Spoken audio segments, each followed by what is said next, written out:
Well, hey friends, welcome back to the shop. I'm glad you're here. Today's project is about as simple as it gets.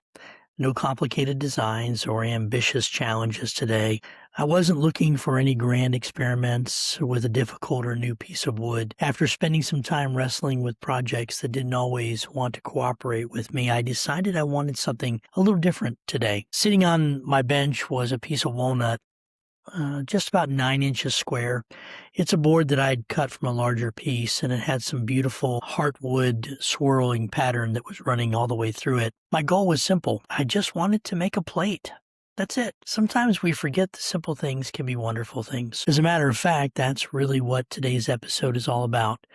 Not productivity or hustling, not pushing harder, not wrestling with some complicated moral issues or deep-seated trauma. Today I want to talk about something we've largely forgotten in our busy world, and that's simply the lost art of delight. So grab a cup of coffee, settle into your chair, or grab a shop stool for a few minutes, and let's spend some time together. There are some projects that begin with a lesson. There are some that begins with frustration. There are some projects that begin with the simple desire to spend a little time making something beautiful. My friends, that's this project. After spending a fair amount of time wrestling with cedar, which I have recently, I had every intention of making another cedar piece. But if I'm honest, I wanted to win. Cedar is wonderful. It smells amazing. It's beautiful in its own way, but cedar and I are still, we're trying to figure each other out. So instead, I reached for a piece of walnut. Nothing fancy. Like I said, just a 9-inch square board, about 2 inches thick, give or take. My goal was almost embarrassingly simple. I just wanted to make a plate. I wasn't looking to make something artistic or spectacular. I just wanted to make a plate. I really wanted to make it out of cedar, but I didn't think I had the strength mentally or emotionally to see it explode on the lathe. And sometimes simple is exactly what I need. So I mounted the blank on the lathe with a worm screw and began shaping the tenon. It's one of the things I love about wood turning. It's the beginning. You begin with possibility.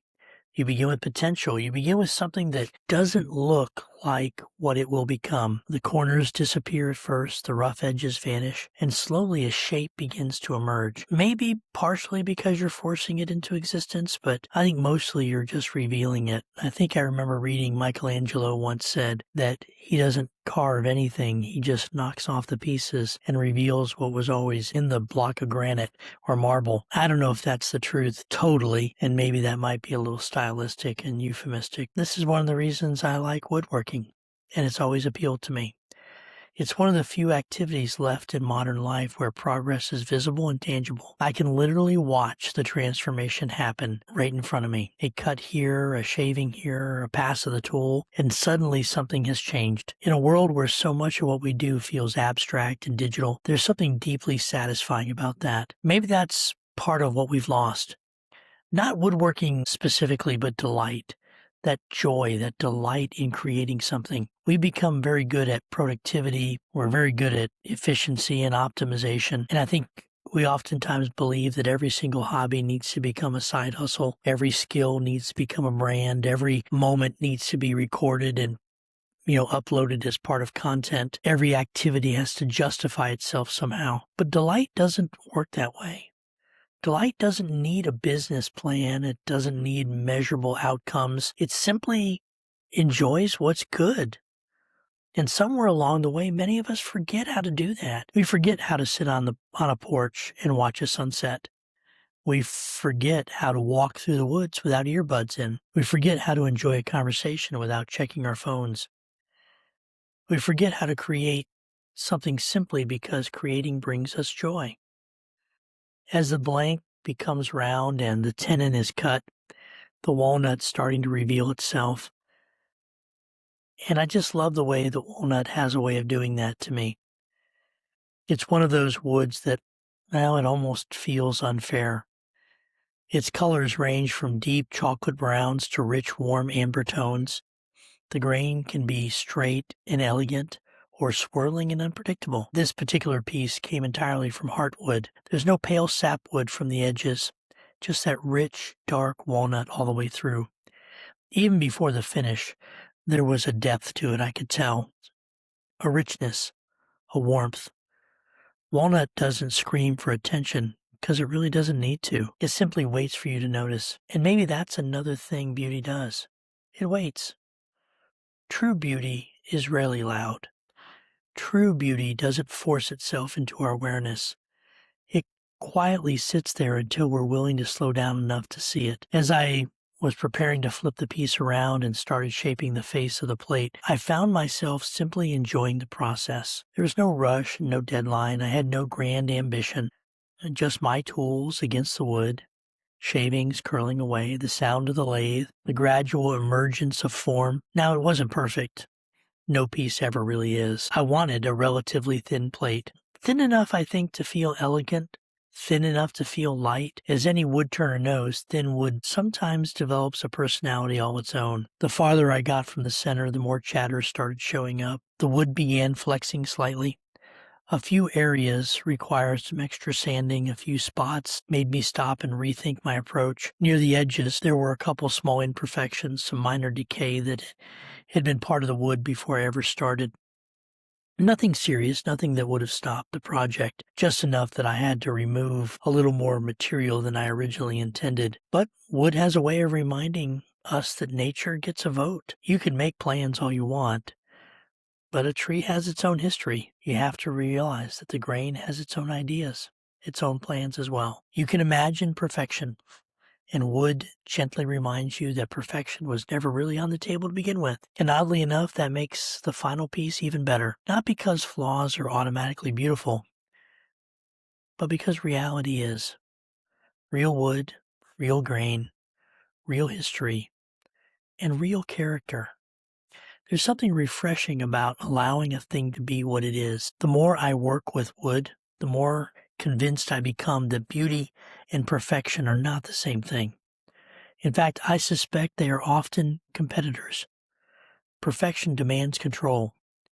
Beauty often requires acceptance.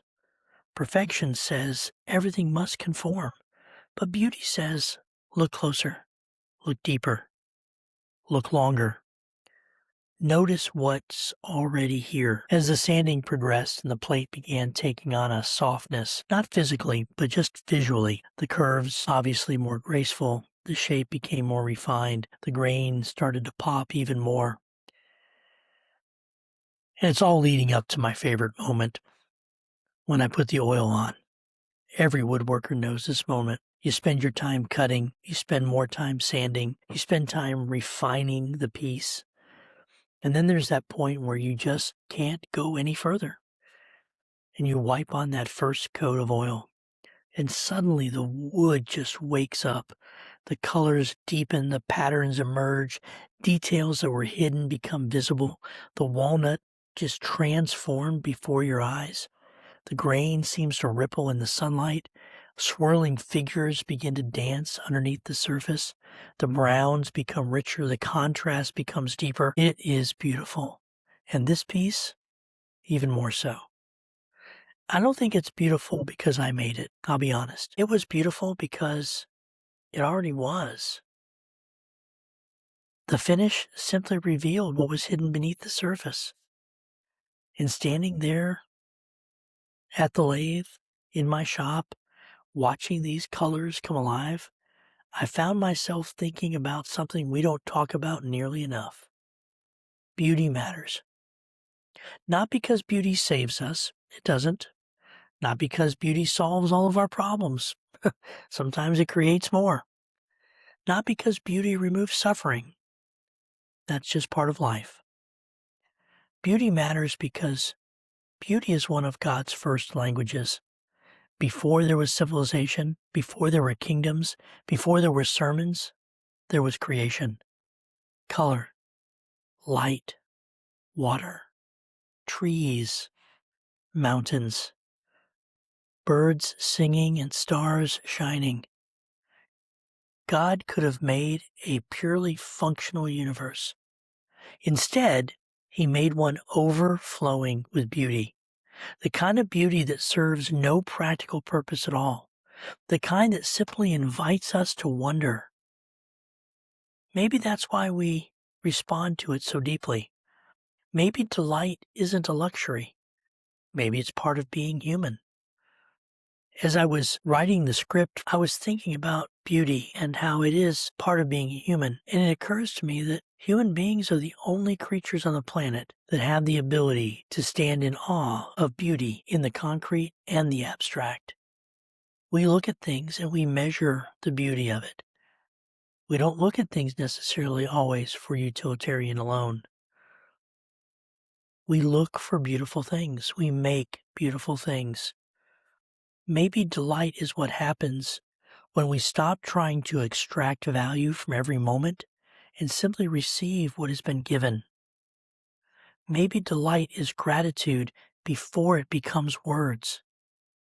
Maybe delight is worship before it becomes a song. Maybe delight is what happens when we encounter something good and allow ourselves to enjoy it fully. And perhaps that's the lesson that this simple walnut plate has to offer me today. Not every day needs to be a battle. Not every season needs to be a struggle. Not every story needs constant dramatic conflict. Sometimes there's wood. Sometimes there's grain. Sometimes there's a sharp tool and an afternoon in the shop. Sometimes there's a piece of walnut becoming exactly what it was always meant to be. And sometimes that's enough. Maybe we've spent too much time looking for meaning in the extraordinary, that we've forgotten how much grace lives in the ordinary. A simple meal, a quiet conversation, a walk in the woods with someone you love, a plate turned from walnut. Next time something beautiful crosses your path, don't rush past it. Don't fumble for your phone to take a picture of it. Don't try to monetize it or optimize it. Just enjoy it. Take a moment. Slow down. Pay attention. Delight in it. Because in a world obsessed with productivity, delight may be one of the most rebellious things we could ever do. And perhaps one of the most sacred. I want to thank you for spending some time with me in the shop today. I want to encourage you to keep creating, keep learning, and don't forget to make room for delight. If anything I've said here today resonates with you, feel free to like and subscribe, maybe even send a link to a friend that needs to hear it. I appreciate you joining me on Grace, Grit, and Grounds. And I want to encourage you to remember that grace builds what grit sustains. Until we see each other again.